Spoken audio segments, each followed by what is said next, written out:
అయితే మరి ఎప్పుడు ఏవి చేయాలంటే ఆపద్ధర్మంగా కొన్ని ఉన్నాయమ్మా. ఓకే. శిశువుకు సంబంధించినవి జాతకర్మ, నామకరణ, అన్నప్రాసన, చౌలం. అంటే ఇదివరకు చెవులు కుట్టించడం చిన్నప్పుడే కుట్టించేవాళ్ళు. ఇప్పుడు ఏంటంటే పిల్లలు కుట్టించడం లేదు. ఇదివరకు చిన్నప్పుడే కేశఖండనంతో పాటు చెవులు కుట్టించేవాళ్ళు. అందుకని కేశఖండనం ఇవన్నీ కూడా చేసుకోవచ్చు. మళ్ళీ రాజకీయ పరిణామాల్లో తీసుకున్నట్లయితే రాజకీయాల్లో మనం దీనికి ఒక ఉపయోగం ఏంటంటే గురుమధ్యం ఉపయోగం రాజకీయాలకు సంబంధించాలంటే అంటే పూర్వకాలంలో రాజులు అనుకోకుండా కొన్ని కారణాలు హఠాత్తుగా మరణించిన ప్రమాణ స్వీకారం చేయాలని దలుచుకున్నటువంటి వారికి దీనిలో కూడా ముహూర్తాన్ని తీసుకోవచ్చు. ప్రమాణ స్వీకార సంబంధించిన ముహూర్తాలు మనకి వస్తాయి. అది హఠాత్తుగా జరిగే పరిణామాలను బట్టి ఈ యొక్క మోడ్యంలో కూడా వాళ్ళు ప్రమాణ స్వీకారం అంటూ పెట్టుకోవచ్చు. అంటే రాజ్యాధికారులు లేకపోతే రాజ్యం అంతా కోల్పోతాం. అంటే రాజ్యపాలన లేకపోతే రాజుగారు లేకపోతే ఎట్లా ఉంటుంది, అస్తవ్యస్తంగా ఉంటుంది రాష్ట్రం అంతా కూడా, దేశమైనా కూడా. కాబట్టి అందుకని అది ఆపద్ధర్మంగా చేయాల్సిన కార్యక్రమాలు ఏవైతే ఉంటాయో అవన్నీ కూడా మనం చేయొచ్చు.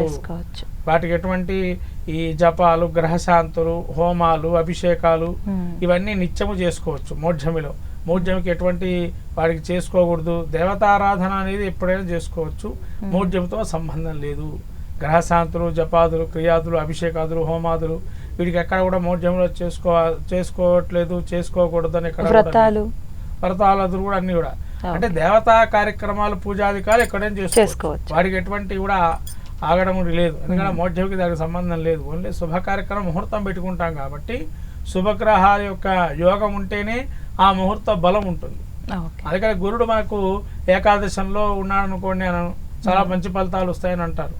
తర్వాత ఈ గురుడు యొక్క లగ్నాన్ని తీసుకున్నారనుకోండి, ఇప్పుడు మన ముహూర్తాలు కొన్ని ఉన్నాయి, గురుడు లగ్నాన్ని తీసుకొని చేస్తున్నారు. వృషభ లగ్నానికి ముహూర్తాలు వచ్చాయమన్నా, ఆ లగ్నంలో వృషభంలో గురుడు ఉన్నాడు, అట్లా కొన్ని ముహూర్తాలు ఇచ్చారు.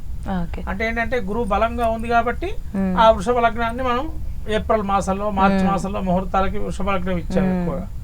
ఇప్పుడు ఒక చిన్న సందేహం గురువు గారు, ఇప్పుడు చాలా మంది రాసుల వారి ఎలా ఉందని తెలుసుకోవాలనుకుంటారు. అమ్మో గురుమూఢం అంటే ఈ ఇప్పుడు ఏదైతే గురువు దాంట్లో ప్రవేశించి నడుస్తున్నాడో వాళ్ళు టెన్షన్ పడుతుంటారు, అయ్యో నాకేమైనా అవుతుందేమో, నా రాశిలో ఉన్నారు కదా, అలా కొంచెం భయపడే వాళ్ళు ఉంటారు. అలా ఏం లేదమ్మా, గురుమాధ్యమికి సంబంధం లేదు. గురుమాధ్యం సహజంగా ఇప్పుడు ఇది ఉదాహరణ ఏంటంటే మనం నడుస్తుంటున్నారు, మీకు తెలియదు, కొద్ది దూరం వెళ్ళారు, రోడ్డు బాగుండదు, ప్రయాణం చేశాడు, ఆపోడు వెనకాలకు వస్తారా, మళ్ళీ వాహనం తీసుకొని కిందనో మీద పడుతూ మెల్లిగా ఎంత దూరం ఉన్నా దాన్ని గమ్యస్థానం చేరుకునే ప్రయత్నం చేస్తాం, కానీ దాన్ని తప్పించుకొని రాలేము. ఎందుకంటే మనం పోవాల్సిన కార్యక్రమం అత్యవసరం కాబట్టి మనం వెళ్ళాలి కాబట్టి ప్రయాణం చేసాం, లేదా మనం ప్రయాణం చేయం కదా. ఇది కూడా అంతే, అది ప్రయాణించాల్సిన సమయంలో అలా ప్రయాణం జరుగుతూనే ఉన్నప్పుడు సడన్ గా జరిగేటువంటి పరిణామం అది అంతే.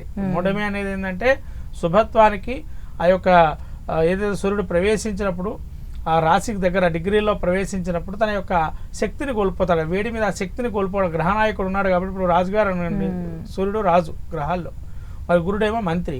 మరి రాజుగారు చెప్పిన మాట మంత్రి గారు వినాలి కదా.